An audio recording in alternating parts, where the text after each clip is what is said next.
어느 푸르른 초여름 날 나는 도시 생활에 지친 몸과 마음을 치유하기 위해 잠시 모든 것을 내려놓고 숲으로 향했다. 현대의 급속한 발전과 끊임없는 정보의 홍수 속에서 나는 스스로를 잃어가고 있다는 느낌이 강하게 들었다. 정신과 의사의 추천으로 자연요법을 시도하기로 결심했다. 그렇게 찾아간 곳은 번잡한 도시와는 반대편에 위치한 작은 숲이었다. 도심까지 스며드는 사람들의 발소리가 들리지 않는 그곳에서 나는 내면의 소리에 더 귀를 기울일 수 있었다. 숲은 완벽한 치료사였다. 자연의 모든 것이 서로 연결되어 있다는 것을 느낄 수 있었다. 먼저 숲에 들어서자마자 울창한 나무들이 온몸으로 나를 감싸주었다. 따사로운 햇살이 나뭇잎 틈새로 비집고 들어와 바닥으로 떨어지는 모습을 바라보며 나는 불안한 마음을 잠시 내려놓을 수 있었다. 나는 천천히 숲속을 걸으며 깊은 호흡을 하기로 했다. 공기가 달랐다. 맑고 상쾌한 공기가 내 머릿속에 복잡한 생각들을 씻어내 주는 듯했다. 산책을 다니다 보니 작은 개울이 눈에 들어왔다. 맑은 물이 흐르는 소리를 들으며 나는 개울가에 앉았다. 흐르는 물소리에 마음이 평화로워졌다. 물에 발을 담그고 자연의 리듬에 몸을 맡겼다.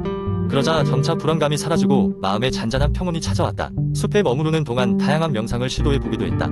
눈을 감고 자신을 감싸는 자연의 소리에 집중하며 자신의 호흡에만 신경을 썼다. 명상은 나 자신을 바라보게 해주었다. 복잡한 감정들이 하나 둘 사라지며 내면의 평화가 깃들기 시작했다. 그곳에는 명상뿐만이 아니라 자작나무를 활용한 아로마 테라피도 체험할 수 있었다. 숲의 자연재료인 자작나무에서 추출한 아로마 오일은 긴장을 풀어주며 더욱 깊이 있게 휴식을 취할 수 있도록 도와주었다. 자작나무의 향을 맡으며 과거의 스트레스를 떨쳐내고 긍정적인 에너지를 환기시킬 수 있었다. 며칠간의 숲생활 동안 신체적으로도 눈에 띄는 변화가 있었다. 수면의 질이 향상되었고 아침에 더 상쾌하게 깨어날 수 있었다. 마음의 무거움이 사라지자 몸이 자연스럽게 반응한 것이었다. 숲에서의 경험 후 나는 자연이 우리 정신 건강에 얼마나 치유적인 영향을 미칠 수 있는지를 깨달았다. 자연은 여전히 우리 안에 숨어있는 본연의 모습을 발견하게 해주는 매개체였다. 숲으로의 여정은 단순히 일상 호텔에서의 휴식이 아닌 깊이 있는 내면의 깨달음을 경험한 시간이었다. 이후로도 나는 꾸준히 자연을 찾아가며 몸과 마음의 균형을 맞춰가기로 마음먹었다. 도시로 돌아온 후에도 자연요법의 여운은 오래도록 나를 감싸고 있었다. 내 안의 소중한 평화를 유지하기 위해 나는 앞으로도 자연에게 되고 또 그것을 사랑하는 습관을 잊지 않을 것이다. 이러한 경험은 정신 건강을 개선하는 데 있어 자연요법이 얼마나 중요한 역할을 할 수 있는지를 몸소 느끼게 해주었다. 두 번째 이야기, 오늘은 많은 사람들이 관심을 갖고 있는 건강한 식단에 대한 이야기를 나눠볼까 합니다. 요즘은 건강한 식습관이 중요하게 여겨지는 시대죠. 빠르게 돌아가는 현대생활 속에서 몸과 마음의 건강을 지키기 위해서는 올바른 식단이 필수적입니다. 얼마 전 유명한 영양사인 김영양 씨와 인터뷰를 할 기회가 있었습니다. 영양사의 조언을 참고하여 하루 식단을 구성해보는 건 어떨까요? 김영양 씨는 먼저 아침 식사의 중요성에 대해 이야기했습니다. 그는 아침 식사가 하루의 에너지를 공급하는 중요한 식사인 만큼 과일과 곡물, 단백질이 균형 있게 포함된 식단을 추천했습니다. 예를 들어 통곡물 빵에 아보카도, 토마토, 그리고 달걀로 구성된 오픈 샌드위치를 아침 식사로 추천했습니다. 그리고 신선한 과일 주스나 요거트를 곁들여주면 소화에도 좋고 에너지를 보충하는 데 훌륭하다는 설명이었습니다. 점심시간에는 탄수화물, 단백질, 그리고 야채가 고루 포함된 식사를 권했습니다. 예를 들면 현미밥에 구운 닭 가슴살과 다채로운 채소 샐러드를 곁들인 한 상을 생각해 볼 수 있습니다. 드레싱도 가능한 한 가벼운 것을 사용하는 것이 좋다고 했죠. 김영양 씨는 단순 탄수화물보다는 복합 탄수화물을 섭취해야 한다고 강조했습니다. 이는 혈당 수치를 급격하게 올리거나 내리지 않게 하고 포만감을 오래 유지할 수 있도록 도와준다고 합니다. 오후가 되면 슬슬 피곤함이 몰려올 수 있죠. 이럴 때는 간단하게 견과류와 플레인 요거트를 먹는 걸 추천했습니다. 견과류는 건강한 지방과 섬유질을 제공해주고 요거트는 유산균으로 장 건강에도 도움을 줄 수 있기 때문입니다. 단, 견과류는 과다 섭취하지 않도록 한 줌 정도로 제한하는 것이 바람직하다고 하네요. 저녁 식사 시간대에는 낮 동안 쌓인 피로를 풀어줄 수 있는 따뜻한 국이나 스튜, 가벼운 샐러드와 함께 밸런스를 맞춘 식사를 준비하는 것이 좋다고 합니다. 가벼운 채소, 스프나 미소, 된장국은 몸을 진정시키고 매일 필요한 비타민과 영양소를 보충하는 데 좋습니다. 마지막으로 하루 수분 공급은 매우 중요합니다. 항상 물을 충분히 마시도록 신경 쓰고 카페인 음료나 설탕이 많이 포함된 음료는 피하는 것이 좋겠습니다. 김영양 씨는 물병을 들고 다니며 조금씩 자주 마시는 습관을 들이라고 조언했습니다. 이렇게 하루를 건강하게 시작하고 마무리할 수 있는 식단을 따라한다면 보다 활기차고 건강한 하루를 보낼 수 있습니다. 오늘부터라도 영양사가 추천하는 하루 식단을 참고하여 건강한 식습관을 실천해보세요. 세 번째 이야기, 한때는 무대의 중심에서 몇몇 건강한 식단의 아이콘들, 들어 아보카도나 코코넛 오일처럼 샐러리 주스도 건강식품의 세계에서 주목받는 중심에 서게 되었습니다. 샐러리 주스의 열풍은 소셜미디어의 영향으로 누구에게나 전해지게 되었고 그 효과에 대한 다양한 주장들이 이어졌습니다.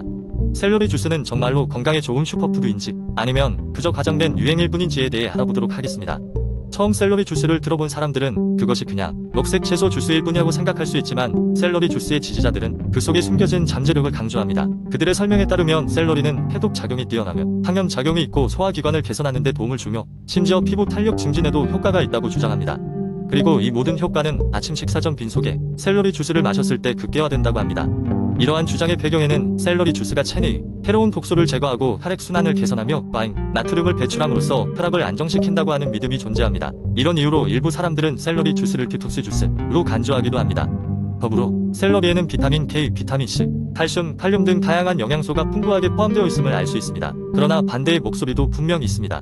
샐러리 주스 열풍에 대해 비판적인 일부 영양학자들은 샐러리 주스가 건강에 일부 기여할 수는 있지만 그만큼 과대평가될 필요는 없다고 주장합니다. 기본적으로 샐러리는 95%가 물로 이루어져 있어 샐러리 주스를 마셨을 때 건강상의 이점을 얻기 위해서는 상당량을 섭취해야만 하며 다른 채소들과 비교했을 때 같은 양으로는 큰 영양적 가치를 제공하기 어렵다는 것입니다. 또한 샐러리 주스만을 마시는 특정 다이어트가 건강에 해롭다는 점도 지적됩니다. 하루를 시작하는 의미에서 한 잔의 신선한 샐러리 주스를 마시는 것은 나쁠 것이 없으나 단지 샐러리 주스에만 의존하는 것은 균형 잡힌 식사를 방해할 수 있으며 장기적으로는 영양 불균형을 초래할 수 있습니다. 결론적으로 샐러리 주스는 하나의 대체 건강 음료로 긍정적인 역할을 할 수 있지만 그것만으로 모든 건강 문제를 해결할 수 있다고 과신하는 것은 무리가 있습니다.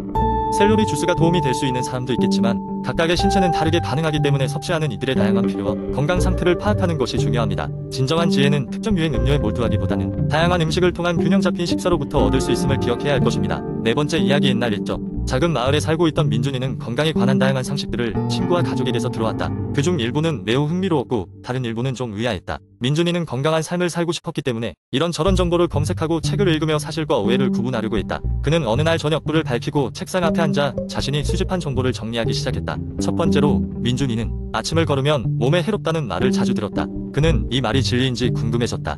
조사를 해보니 사실 아침을 거른다고 해서 반드시 해로운 것은 아니었다. 다만 사람마다 다르게 적용될 수 있고 특히 빠른 대사를 필요로 하는 사람들은 아침 식사가 중요할 수 있다는 것을 알게 되었다. 그렇지만 단식이 오히려 혈당 조절에 도움이 되거나 체중 관리에 도움을 줄 수 있다는 논문도 접했다. 두 번째로 물을 하루에 8잔 이상 마셔야 한다. 는 교훈이 있었다. 민준이는 물이 중요한 건 알았지만 꼭 8잔을 마셔야 하는지 의문을 품었다. 그는 체내 수분 유지가 매우 중요하지만 사람들이 필요로 하는 수분량은 생활 방식과 날씨, 신체 조건에 따라 달라진다는 사실을 알게 되었다. 목이 마를 때 물을 마시는 것이 자연스러운 신체의 요구라는 것도 배우게 되었다. 세 번째로 접한 건강 상식은 운동은 저녁에는 피하는 것이 좋다는 것이었다. 민준이는 항상 자정 무렵에 달리기를 했기에 더욱 궁금했다. 연구 결과에 따르면 저녁 운동 자체가 문제되기보다는 철저한 시간 관리와 개개인의 신체 리듬에 맞는 운동 방법이 더 중요하다는 것을 알게 되었다. 오히려 어떤 사람들에게는 저녁 운동이 스트레스를 해소하고 수면 의지를 높이는 데 도움이 될 수도 있었다. 네 번째는 건강한 몸을 위해 하루 한 알 비타민 섭취는 필수다. 라는 말이었다. 민준은 비타민 보충제가 좋지 않다고는 생각하지 않았지만 과연 필수적인 것인지 궁금했다. 다각도로 살펴본 결과 균형 잡힌 식단을 통해 대부분의 비타민을 음식으로 충분히 섭취할 수 있으며 특별한 결핍 상황에 있지 않는 한 보충제가 불필요할 수도 있다는 점을 알게 되었다. 마지막으로 스트레칭은 운동 전 해야 한다는 상식이 있었다. 민준이의 조사에 따르면 정적 스트레칭은 사실 운동 전보다 운동 후 근육 긴장을 풀 때 더 효과적이라고 한다. 대신 동적 스트레칭이 워밍업으로는 적합하며 부상을 예방할 수 있다고 한다. 이러한 탐구 끝에 민준은 자신이 오랫동안 믿어온 건강 상식들이 항상 맞는 것은 아니며 올바른 선택을 위해서는 각자 본인의 라이프 스타일과 신체적 조건에 맞춘 접근이 필요하다는 것을 깨달았다. 결국 진실은 한 가지 정답이 아닌 다양한 변수에 의해 달라질 수 있으며 가장 중요한 것은 자기 몸의 신호를 잘 이해하고 존중하는 것이었다.